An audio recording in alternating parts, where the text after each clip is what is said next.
নবী বলে দিয়েছেন যাদের স্বামীদের বাহিরে থাকে অথবা বাড়ি থাকে বউ, স্বামী থাকে অন্য জেলায়, ওই নারীদেরকে নবী উপদেশ দিয়েছে তোমরা সুন্দর পোশাক পরো না, ভালো করে সাজগোজ করিও না, কারণ অন্য কোন পুরুষের নজর তোমার দিকে পড়তে পারে।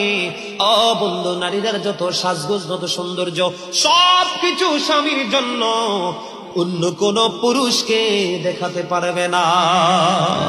নারীরা হলো গোপনীয় জিনিস। কি জিনিস? গোপনীয় জিনিস। তারা থাকবে পর্দার ভিতরে, ঘর থেকে বের হলেও পর্দা নিয়ে বের হবে। যখন মহিলারা পর্দার বাহিরে চলে আসে গো, আমার নবী বলেছেন শয়তান তখন তাদেরকে দেখে উকি ঝুঁকি দেয়। মহিলারা যখন বন্ধু পর্দার বাইরে যায় দর্শনের শিকার হয়। কথা বলে না? আজকে পৃথিবীর ইতিহাসে তথা বাংলাদেশের ইতিহাসে দেখেন, একটা ইতিহাস দেখাতে পারবেন না একটা পর্দাশীল নারীর জীবনে কোনো কলম